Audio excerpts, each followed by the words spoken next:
Tip of the day. Unless you're starting up the old band back, you might not be on a mission from God. Because I was in a cult, and I was in high school, and the cult, Xenos Dwell, or it was called Xenos when I was in it, and it's now rebranded to Dwell Community Church. And we recruited, well, we all smoked. I smoke again. Most of us smoked. There was a popular thing there where it organically happened, so they rode that ride for a while. I don't know, they get in a lot of trouble for it, but they like to be a cool church that smokes. But anyway, they also teach you that, like, basically any other church, like, they will deny this, but any other church, they're just probably not saved, right? So I would just, they taught us to recruit other teenagers like an MLM. It was very,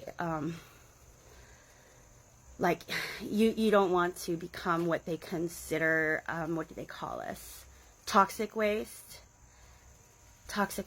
right? Something like that.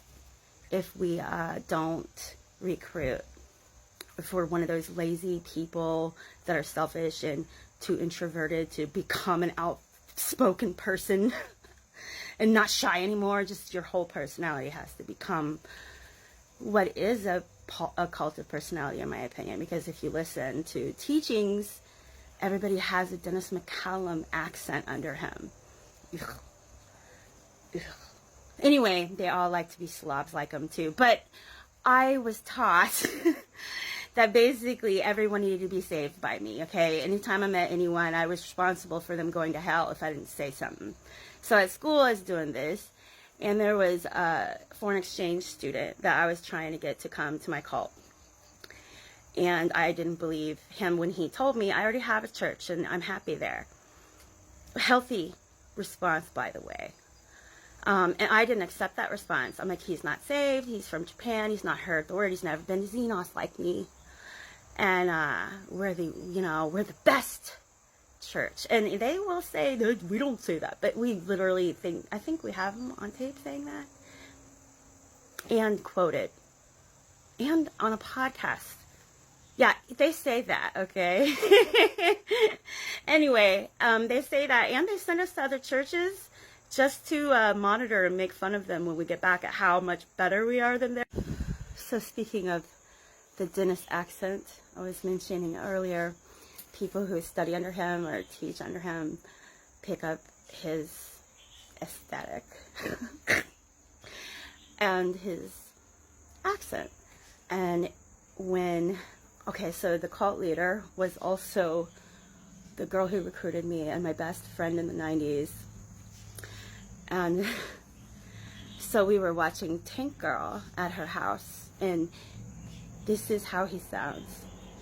Lesbians! Lesbians! Okay, that's his accent. So that's how people sound when they're imitating him. Okay, and so let me move on to the story about the boy. The boy from Japan, he told me he had a church, and I kept bugging him. I wouldn't let up, just every day, asking him. And then I went to a Xenos picnic that was big. So, like, people from different, they segregate everything into cells that they micromanaged, like, micromanage for, like, several reasons. And it's very bizarre and weird. I can get into that another time if people are interested. But it comes down to control. And I saw the boy there from my class, the foreign exchange student. I wish I remembered his name. Well, I mean, he might not want to say it anyway. But he came up to me, and he confronted me, and he was like, hey, and I'm like, oh, you, and I thought someone brought him. Good, he finally came. That was my first thought. Well, no, he was a foreign exchange student the Xenos family had brought. So he was still in the love bombing phase where he didn't have to recruit like me yet. And he's like, this is my church. I told you I was in a good church, see? And it was a good moment for me because I was like, what was that movie called? You know, the girl who threw the bar was, I love you! That girl. Like, I was kind of like her a little. At least about my church. At least about my church, coming to my church. And how much you needed to come to my church. And I was like, oh my God, he already came to my church. Why did I think that he wasn't in my church? He didn't say the name of his church. And that was my first clue. Because you need to come to my church. Like, he wasn't trying to get me to go to his. So I just automatically knew if he was in my church, he would want me to go to his church. But he didn't ask me, so something was wrong with his church. Right? Something's wrong with his church that he's not asking me to go to it because they don't want me to be saved like I do. That was a 16-year-old girl. My brain was still forming. So I didn't know any of this at the time, you know, the love bombing and stuff like that. But I learned something that day.